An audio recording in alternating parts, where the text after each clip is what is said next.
আমরা এক্সারসাইজ করার সময় অবশ্যই খেয়াল রাখব কেন আমরা এক্সারসাইজ করছি। যে অংশটাতে যে আসনটার মাসেলে বেশি চাপ পড়ে সেটাই আমাদের সক্রিয় থাকতে হবে। এগুলো মোটামুটি পেটের চাপ দিয়েই আসন। যেহেতু পেট কেন্দ্রিক আসন সেহেতু আমাদের কিন্তু নাভির জোনে আমাদের মনোযোগ রাখতে হবে। যা পারবেন তাই করবেন, তবুও করুন, চেষ্টা করুন এক্সারসাইজ করার। স্পাইনের মুভমেন্ট আমাদের প্রত্যেক দিন করা উচিত। স্পাইনের মুভমেন্ট করলে কি হয়, আমাদের সারা শরীর কোনো সময়ের জন্যই নিষ্ক্রিয় হয়ে যায় না, সবসময়ই সতেজ থাকে, সক্রিয় থাকে। স্পাইনকে বেন্ড করছি, সব দিক দিয়ে বেন্ড করব। প্রথমে হালকা করে বেন্ড করব, তারপর বেশি করে বেন্ড করব।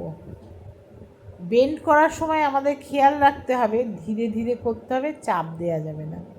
কেননা আমাদের যারা একদমই যোগার সঙ্গে অভ্যস্ত নয় এবং শরীরকে কোনো রকমভাবে নড়াচড়া করেন না, তারা কিন্তু লেগে যেতে পারে। তার জন্য আপনার প্রপার ট্রেনিংয়ের দরকার।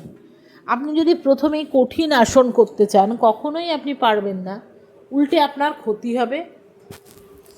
সামনের দিকে ঝুঁকে ফ্রন্ট বেন্ডিং করা যে আসন, সেই আসন কিন্তু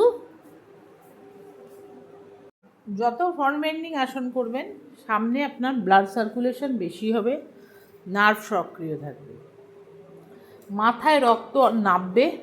এবং আবার উল্টে আমি কোমরকে, স্পাইনকে পেছন দিকে বেন্ড করছি, স্পাইনকে মুভমেন্ট করছি।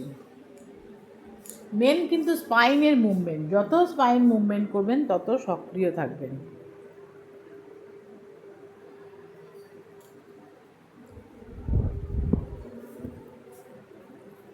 দেখুন, স্পাইনকে এগোচ্ছি, পেঁচাচ্ছি,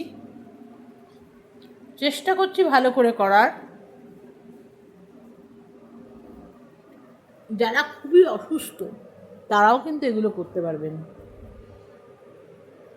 আমি খুব একটা ভারী আসন বা এক্সারসাইজ দেখাই না, কারণ সবার জন্য যোগা যেন সবাই করতে পারে।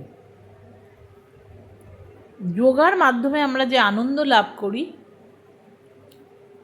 সেটা আমাদের মনের জন্য খুবই দরকার।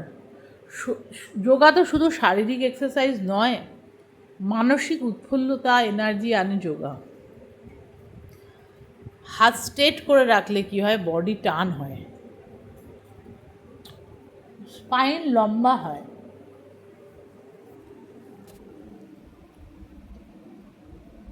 স্পাইনের এক্সারসাইজ রোজ করবেন। ভালো থাকবেন।